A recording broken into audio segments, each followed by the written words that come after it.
14, a partir do verso número 23. Se, pois, toda a igreja se reunir no mesmo lugar, e todos se puserem a falar em outras línguas, no caso de entrarem indoutos ou incrédulos, não dirão porventura que estáis loucos. Porém, se profetizarem e entrar algum incrédulo ou indouto, é ele por todos convencido e por todos julgado. Tornam-se manifestos os segredos do coração e, assim, prostrando-se com a face em terra, adorarás a Deus, testemunhando que Deus está, de fato, no meio de vós. Segundo texto, João, capítulo 13, a partir do verso número 34. Novo mandamento vos dou, que vos ameis uns aos outros, assim como eu vos amei, que também vos ameis uns aos outros. Nisto conhecerão todos que sois meus discípulos, se tiverdes amor uns aos outros. Amém. O que esses textos têm a ver em comum é o assunto da mensagem dessa noite. Vamos orar mais uma vez? Eu quero que você ore pela minha vida. Peça para Deus falar com você, para não deixar você sair daqui nessa noite sem entender a mensagem dele para o seu coração. Peça para Deus usar a minha vida para falar com você. Amém? Irmãos que estão lá em cima na intercessão, orem pela minha saúde também. Amém?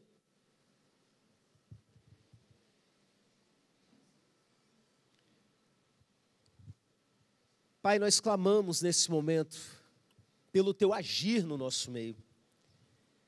Que não sejam palavras de sabedoria humana, mas seja a simplicidade da tua sabedoria que transforma as nossas vidas. Que o teu poder se manifeste no nosso meio, meu Pai, e que nada venha nos impedir de ouvir a tua voz. Eu sei, meu Deus, que às vezes a gente chega num momento como esse, com o coração cheio de crítica, com a mente às vezes distraída, pensando em outras coisas. Alguns viciados em celular, com dificuldade para passar alguns instantes sem olhar o celular, mas nós pedimos que nada dentro de nós ou no nosso meio venha nos distrair, venha nos impedir, meu Pai, de entender o que o Senhor tem para nós. Por isso fala, meu Pai, de maneira que todos aqui consigam ouvir a Tua voz, em nome de Jesus. Amém. Amém. Eu vou começar essa mensagem contando uma experiência que eu vivi aqui, nesse templo, há uns anos atrás. Eu estava aqui orando sozinho, numa manhã, durante a semana, e eu estava orando pelo meu ministério. E meus irmãos, às vezes, as pressões e cobranças sobre o ministério pastoral, se a gente deixar, tomam uma proporção muito grande, porque cada um tem uma ideia do que um pastor devia ser, do que um pastor devia fazer ou não fazer, de como ele devia fazer, liderando a igreja.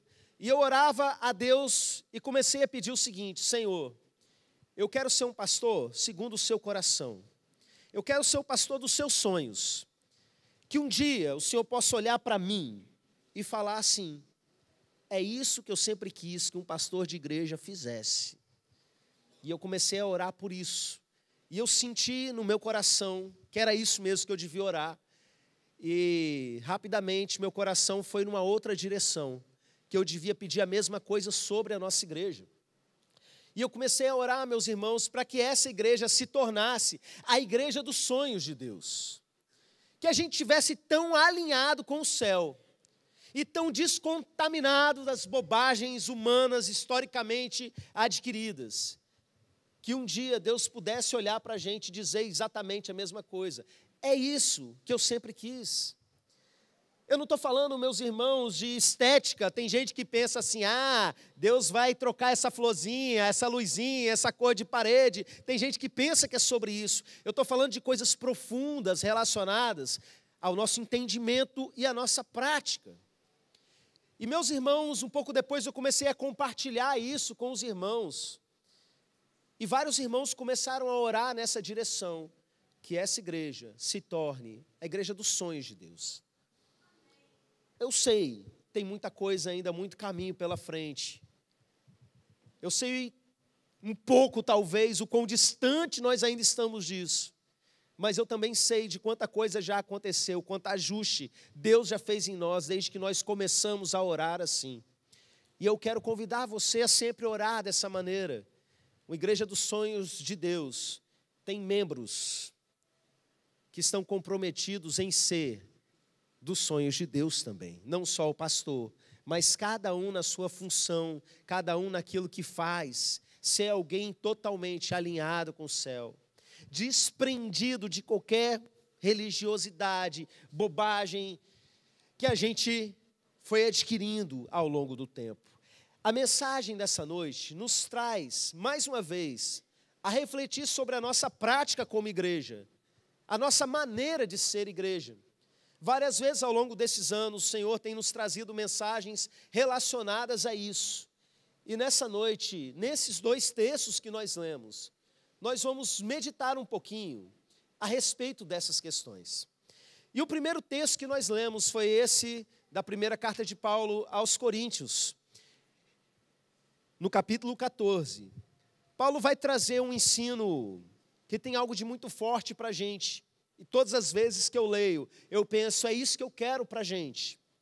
Irmãos, a igreja de Corinto vinha passando por um problema.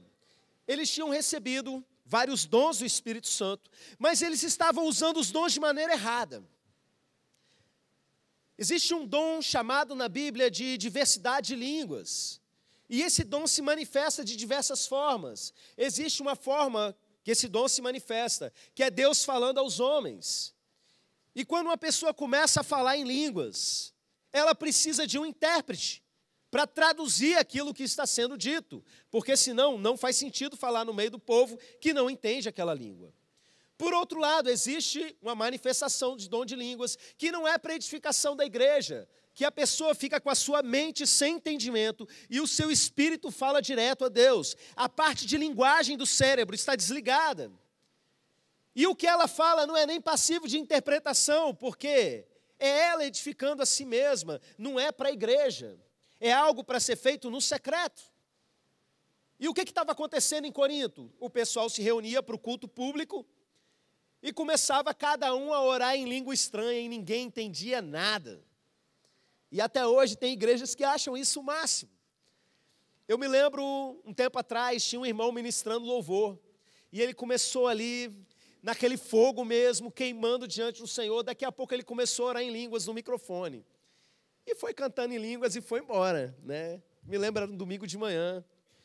E quando acabou, eu fui orientá-lo biblicamente, que é meu papel como pastor, né? Tem coisa que eu entendo que a gente não precisa interromper a pessoa na hora. E eu fui explicar para ele, irmão, eu sei como é que é. Deixa eu te contar como é que é comigo. Às vezes eu estou tão ali buscando a Deus. Isso acontece, a nossa mente fica infrutífera, mas o nosso espírito está falando com Deus. Eu vejo que eu vou começar a soltar uma rajada aí de língua estranha. Eu tiro a boca do microfone.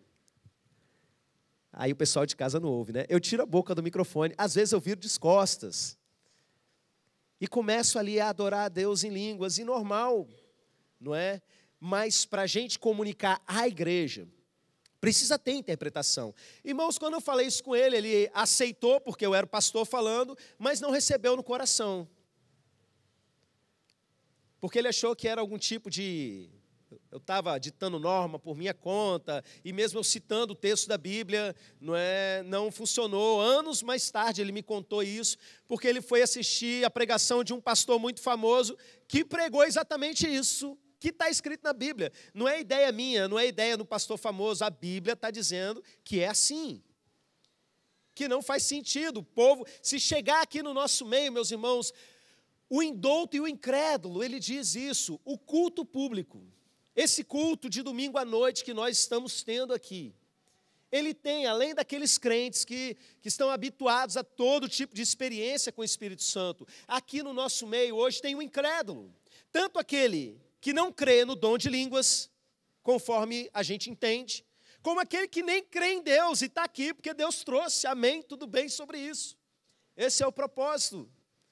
E tem também aquele que é indouto, aquele que não entendeu, não está completamente cheio. A palavra no original tem a ver com isso. Não se encheu completamente no entendimento a ponto de compreender isso. E se essas pessoas estão no ambiente e começa todo mundo, daquele jeito que vocês sabem. Siricã está lá na praia, chupa bala house. Brincadeira, meus irmãos. Vocês sabem como é que é.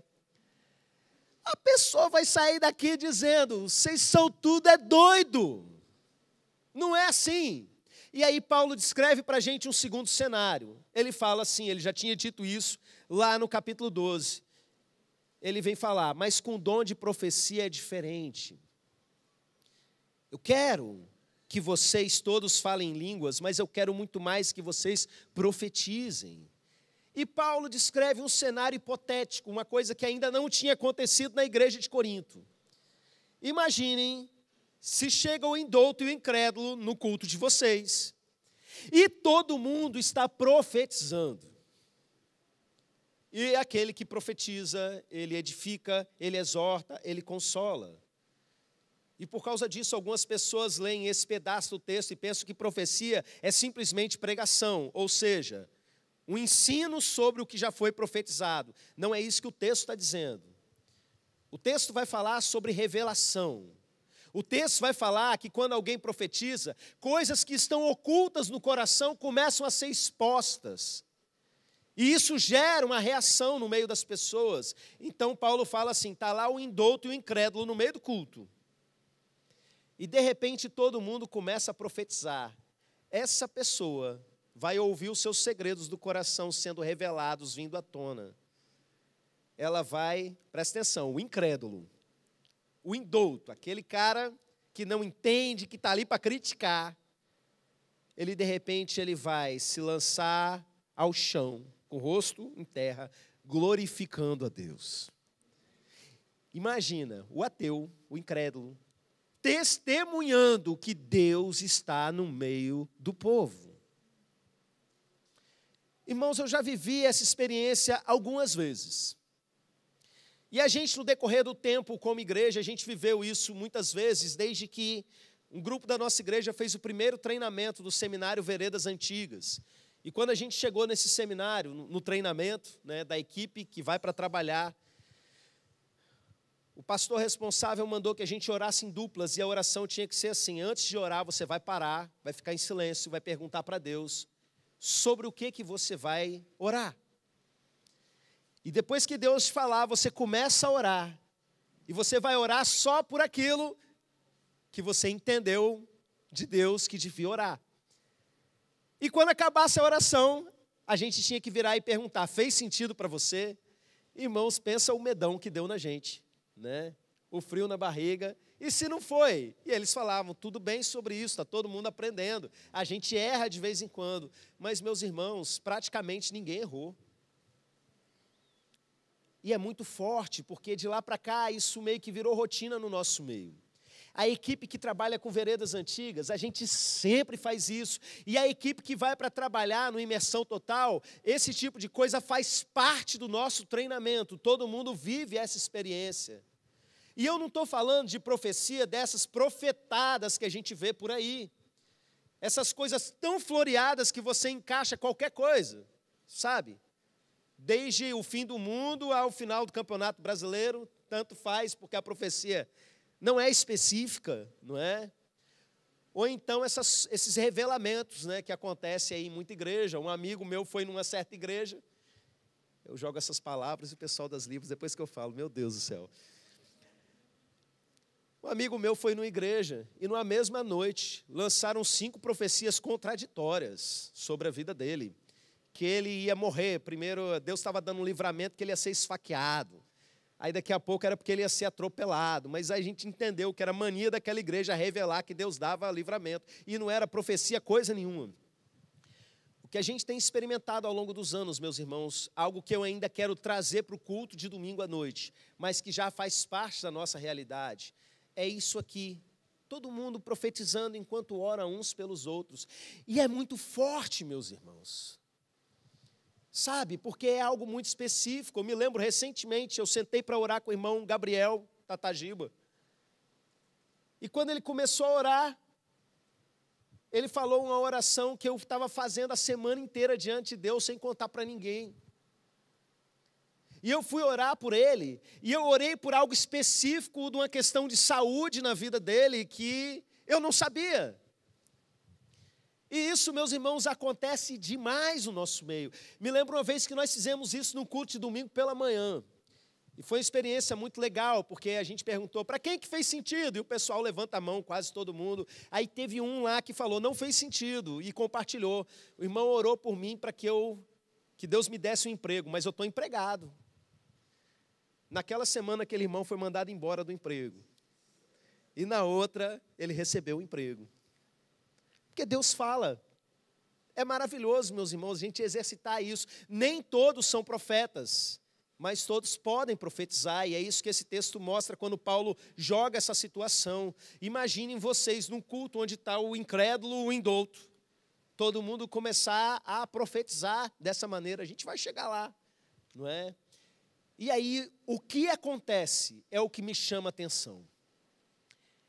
Essas pessoas que não creem, essas pessoas que não entendem, pensa aquele que não entende, mais mala sem alça, mais arrogante, que eu já estudei muito, que eu sei que não é assim, de repente ouvindo Deus falando, às vezes pela boca de um adolescente, começa a adorar a Deus de um jeito extravagante, sabe? Não tem esse pessoal que se joga no chão quando começa a adorar, sem citar nomes? Imagina um incrédulo fazendo isso. Se jogando no chão com a cara em terra, glorificando. Deus está no meio de vocês, Deus está nesse lugar. Irmãos, é isso que eu sonho. E eu entendo por essa palavra inspirada pelo Espírito Santo, quando Paulo coloca dessa maneira, que ele quer uma igreja onde há evidência da presença do Senhor. Que não é simplesmente uma questão de discurso, mas são evidências da presença do poder de Deus no meio da igreja. Deus fazendo coisas de tal forma que não tem o que discutir.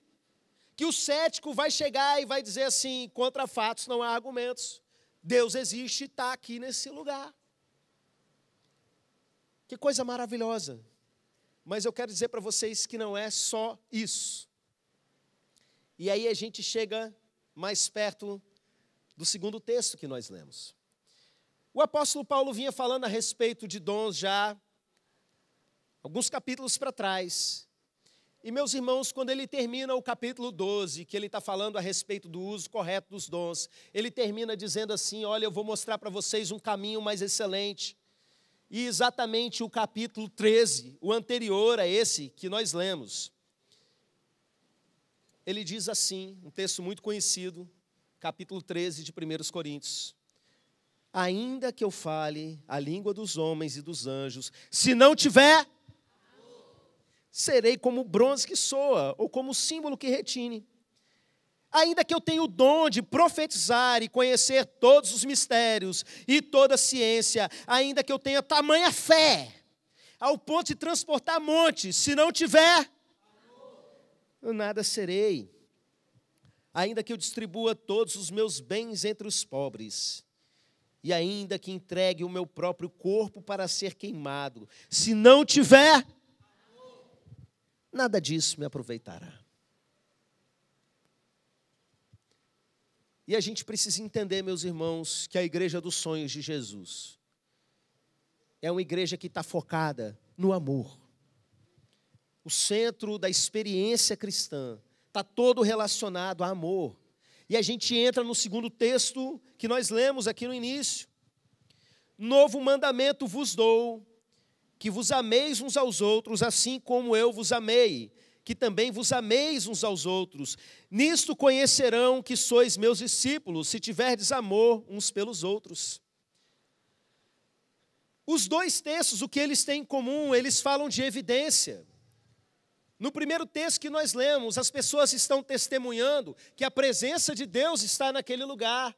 Mas nesse texto que nós lemos agora, há um outro testemunho, as pessoas vão conhecer que de fato nós somos discípulos de Jesus. Não somos dessas falsificações que existem mundo afora, mas há algo de autêntico. Esses realmente carregam o legado de Cristo nessa terra, eles estão continuando. E se eu perguntar para vocês se vocês amam os seus irmãos, eu tenho certeza que a grande maioria da igreja vai dizer que sim. Se for noite de ceia, então, mais fácil ainda. Mas presta atenção no que o texto diz. Assim como eu vos amei. É isso aí. E eu queria que você parasse para se avaliar um pouquinho. Porque como é que Deus ama você? Eu vou falar umas coisas que geralmente eu falo para casais quando eles estão se preparando para casar, mas que é aplicável a todos nós. Para casais a gente puxa um pouquinho mais porque eles precisam ser representação profética de Cristo e da igreja. Mas o mandamento é para todos nós. Amar como Cristo amou é um amor sacrificial. Sacrifício, você entende o que é isso? Existe uma seita muito famosa, inclusive forte aqui na nossa região, que proíbe a doação de sangue. E a gente respeita eles, obviamente. Tenho amigos, inclusive, que fazem parte. Mas o argumento que eles usam é o seguinte: que no sangue está a vida. E é verdade, o simbolismo bíblico vai todo nessa direção. E só quem pode dar a vida é Deus. É sério, isso é bíblico. 1 João, primeira carta de João, não o Evangelho de João, primeira carta de João, capítulo 3, versículo 16, nós lemos assim: nisto conhecemos o amor, que Cristo deu a sua vida por nós, e nós devemos dar a nossa vida pelos nossos irmãos. Esse texto não está dizendo que a gente pode dar a vida pelos irmãos, esse texto está dizendo que a gente deve dar a vida pelos irmãos. Isso é muito sério, gente. Amor sacrificial. Um nível de amor que a gente ainda não conseguiu experimentar em termos práticos, de exercitar isso com relação aos irmãos. A gente tem facilidade para amar sacrificialmente os nossos filhos. As pessoas que a gente tem mais afeição, mais afeto. Mas Jesus disse: assim como eu vos amei, vocês devem amar uns aos outros. E como foi que Jesus amou você, meu irmão, minha irmã? Se você quer amar como Jesus te amou, entenda que você precisa amar quem não merece o seu amor. Sentiu aí um mal-estar? Eu vou repetir.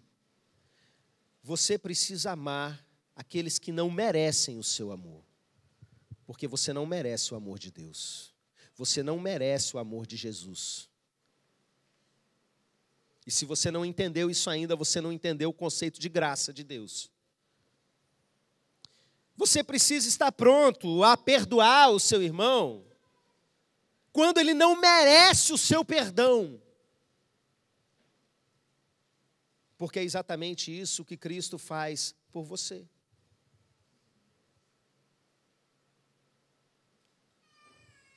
Você precisa estar pronto a muitas vezes deixar o seu conforto. Como diz lá em Filipenses 2, se despida da sua glória, sabe? Se esvaziar de si mesmo, para virar servo do seu irmão num momento que ele está precisando. E como eu disse, não daquele que pode te fazer alguma coisa de volta. Quantas vezes eu ouvi de irmãos reclamando: ajudei fulano de tal, nem um obrigado eu ouvi. Que bom, acho que foi o anjo que tapou a boca do irmão ali, sabe? Para tratar o seu caráter. Porque você precisa aprender a amar como Jesus te ama. Então eu quero que a gente pense nessas duas realidades, porque trazer ao mundo essas duas evidências é importantíssimo. A evidência de que Jesus realmente se faz presente no meio do povo, com demonstrações claras do seu poder.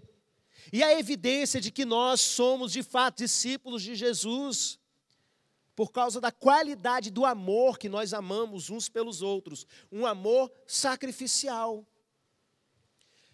Irmãos, a nossa mentalidade religiosa tem mania de colocar as coisas em contraponto. A palavra é dicotomia, né? Deixa eu explicar para vocês o que é isso.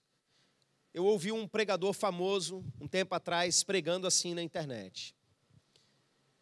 A gente vem na igreja, meus irmãos, a gente vem no culto, não é para ser tocado por Deus, mas é para tocar Deus. Aí o pessoal, aleluia, e foram lá e me marcaram, né? Tipo assim, aprende aí, pastor.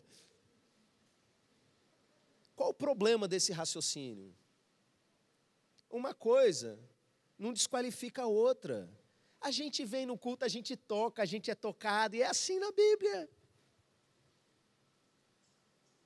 A gente vai lá e pela nossa fé nós tocamos o Senhor e recebemos poder, como aquela mulher do fluxo de sangue, mas ao mesmo tempo a gente chega destruído e de repente o Senhor nos alcança, a gente sente o seu toque, tocou-me, Jesus tocou-me, normal.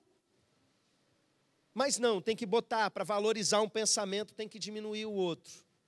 Eu falei para vocês, né, domingo retrasado, eu pregando a respeito de fé, eu comentei de outro pastor famosão aí, que influenciou muita gente, que ele falava mais ou menos assim, que a fé não é para mover a mão de Deus, mas é para nos mover na direção dos necessitados. Irmãos, a fé faz as duas coisas, faz o operar de Deus, e a Bíblia ensina muito sobre isso, e também nos move, porque a fé sem obras é morta. Uma coisa não desmancha a outra. E às vezes quando a gente fala de poder e do amor de Deus, alguns grupos tendem a puxar para o seu lado, para aquilo que tem mais facilidade. E algumas igrejas vão dizer, aqui está o poder de Deus. Aqui acontece milagre, e acontece mesmo. Eles estão ali exercitando a fé, estão falando no nome de Jesus, e muita coisa acontece. Mas meus irmãos esqueceram do amor e da misericórdia na prática há muito tempo. Não estou dizendo que não tem, mas muitos grupos não sabem o que é isso de verdade, para valer. Amor sacrificial. E aí o que acontece? Se contenta com o fato de conhecer o poder de Deus, mas não exercita amor e misericórdia. Por outro lado, existem grupos que pensam que a experiência cristã é só caridade. É só você fazer atos de amor. E de repente chega algum irmão passando mal, meu irmão, eu chamo, eu vou me virar e vou comprar um remédio para você. Vou fazer o seguinte, eu vou para a fila do posto de saúde 5 horas da manhã. Vou ficar lá para você para conseguir marcar uma consulta. Glória a Deus, meus irmãos, é sobre isso que eu estou falando, se sacrificar. Amém, vai que vai. É isso, mas você experimentou pegar o óleo, botar sobre essa pessoa e clamar com fé por cura sobre a vida desse irmão, que além de ver o seu amor, ele vai poder testemunhar que o Senhor se faz presente nesse lugar. Eu gosto daquela ilustração do pássaro voando, né, da águia voando com 2 asas. Eu já vi ela sendo usada para muitas coisas. E vamos pensar que o poder de Deus, essa evidência da presença, e o nosso amor sacrificial, são como essas 2 asas de uma águia em voo. Que se você corta uma delas, você está uma galinha quicando no solo. Cadê os irmãos que mataram a galinha hoje lá? Almocei numa casa, os irmãos mataram 3 galinhas.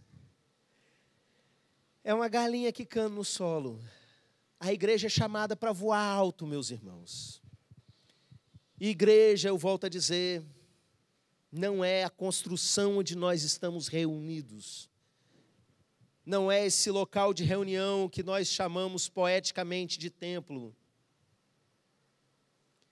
Igreja são as pessoas. E ninguém é igreja sozinho. Não caia nessa conversa do inferno, de que você pode ser igreja sozinho em casa, só com a sua família, porque, as igrejas estão todas desviadas, você nem sabe do que está falando.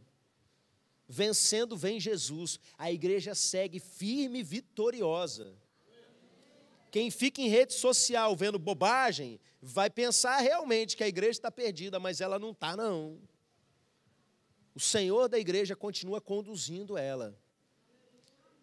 E eu quero convidar você a ser igreja junto com os seus irmãos. O fim dessa mensagem, meus irmãos, é você se perguntando o seguinte: qual dessas duas áreas você tem mais dificuldade? Talvez alguns pensem, nas duas, pastor. Não estou muito acostumado a exercitar a fé, a ver milagre na minha vida. Mas talvez você pense, né? Também não estou acostumado a amar. Mas talvez você pense assim, eu não tenho problema com amar, eu estou pronto para sair da minha casa de madrugada para ajudar quem precisa. Mas não estou acostumado a exercer a fé nesse nível.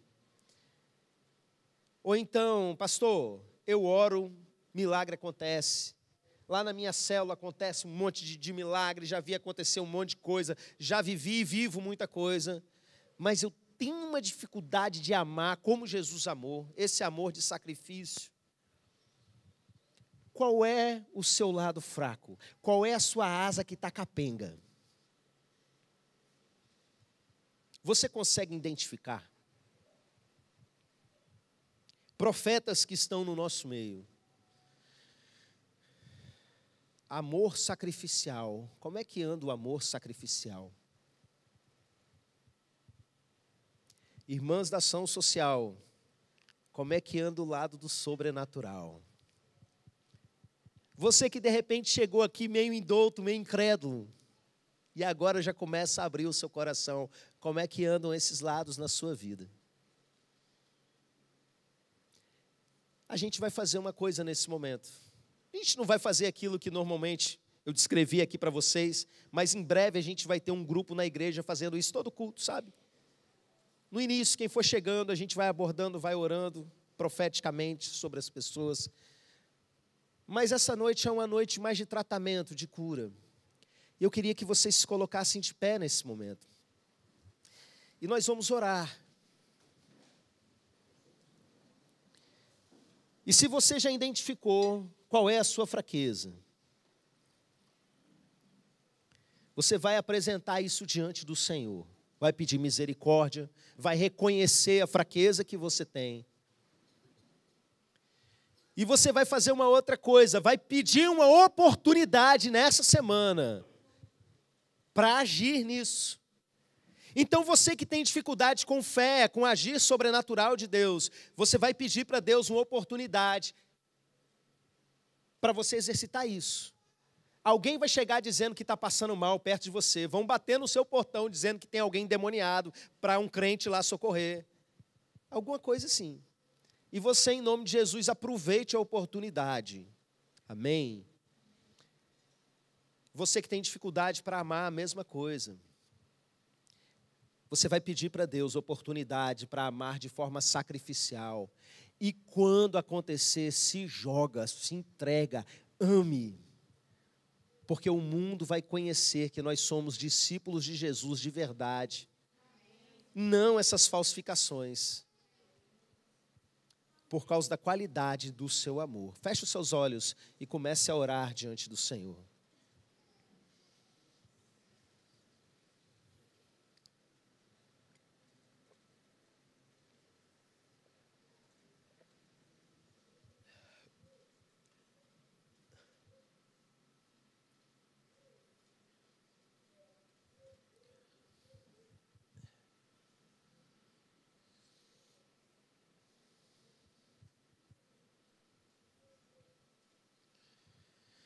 Pai querido, estamos aqui reunidos como igreja para reconhecer diante do Senhor o quanto nós ainda estamos distantes desse sonho de sermos a igreja dos seus sonhos.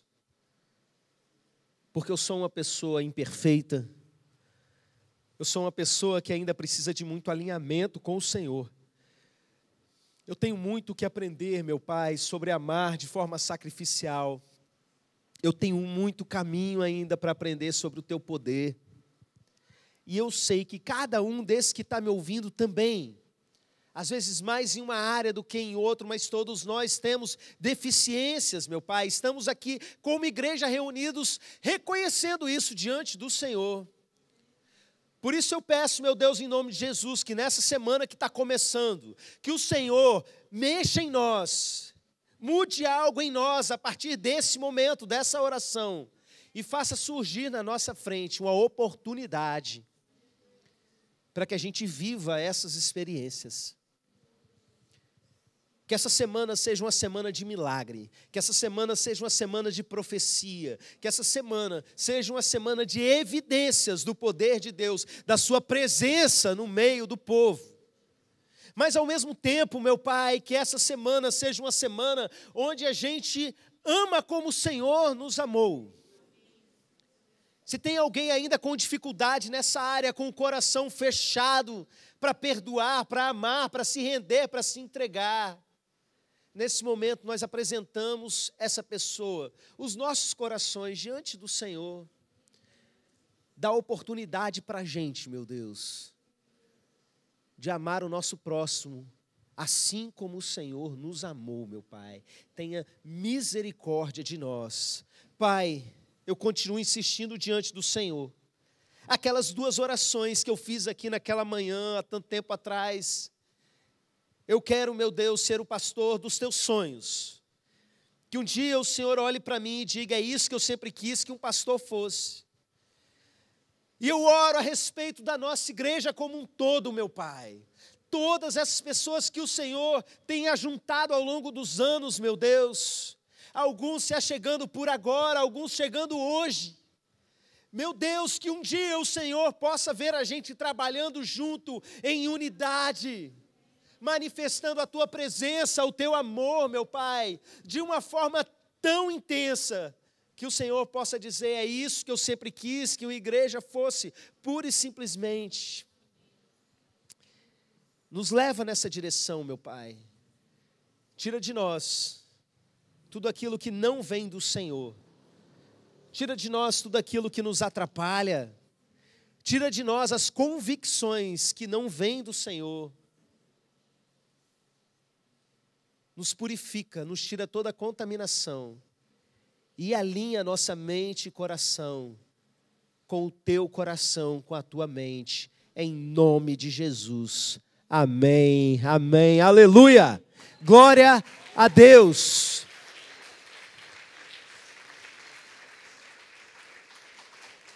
Amém. A igreja pode se assentar.